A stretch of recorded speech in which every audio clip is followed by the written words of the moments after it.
They say walls can't talk, but what if they could scream? Deep in Philadelphia stands a prison so haunted, so cursed, that even the bravest souls refuse to step inside after dark. Whispers echo through empty corridors, shadows move when no one is there, and those who enter don't always leave the same. Some don't leave at all. What horrifying secrets lie trapped within Eastern State Penitentiary? And why do the spirits of the damned still linger? Stay with me, if you dare. Because once you hear these stories, you'll never sleep the same way again. In the heart of Philadelphia stands a place with a past so dark that even the bravest souls shudder at its name. Eastern State Penitentiary. A structure built not just to confine criminals, but to consume them, body and soul. Its crumbling walls and endless corridors have absorbed nearly 2 centuries of agony, whispers, and suffering. Some say the echoes of the past still roam free, trapped within the very stones of this forsaken prison. Once the most expensive and technologically advanced prison of its time, Eastern State was designed for isolation. Inmates lived in solitary confinement, their only companion being the voices in their heads. Guards moved through hidden hallways, unseen yet always present. The prisoners never saw another human face. No interaction, no hope, only silence. A silence so deafening that many lost their minds within these very walls. But silence never truly means emptiness. The air inside Eastern State always carried something sinister. Even before the prison shut down, stories of ghostly apparitions, chilling whispers, and shadowy figures haunted the inmates and staff alike. Some prisoners spoke of unseen hands gripping their throats at night, cold breaths on their skin, and a presence watching from the darkness. And then, there were those who simply disappeared, their names erased, their cells left open as if something had taken them.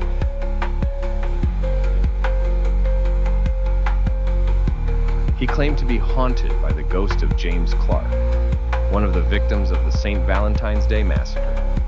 No matter how powerful Capone was in the outside world, inside these walls, he was powerless against the spirits that sought their revenge. Then there's the story of Cellblock 12, a place no guard ever dared to enter alone.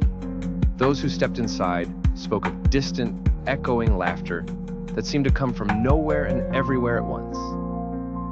The sound of footsteps, even when no one was there, a heavy presence pressing down on their chests, suffocating them. Many refused to go back, some even quitting their jobs rather than facing whatever lurked inside. But perhaps the most terrifying story is that of Cell 4. Inmates who occupied it would often scratch at the walls, desperate to escape something unseen. Some tore at their own skin, claiming they could feel hands clawing at them from the other side. One man, a convicted murderer, was found curled in a corner, eyes wide with terror. When asked what had happened, all he could whisper was, "It sees me, it's waiting." He never spoke again. Visitors who enter the abandoned prison today report the same horrors.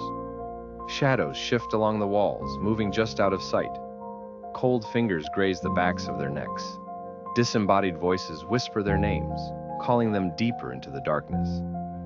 Some feel their breath stolen from their lungs, as if something unseen is pressing against their chests.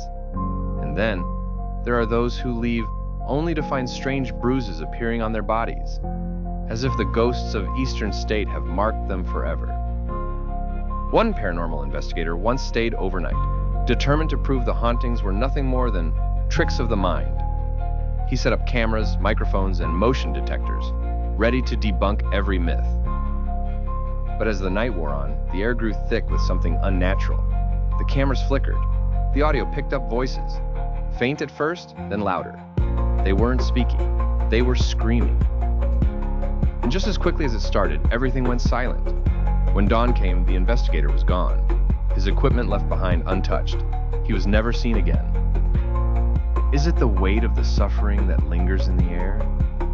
The energy of countless souls trapped within these decaying walls? Or is it something much older, something darker that has made Eastern State its home?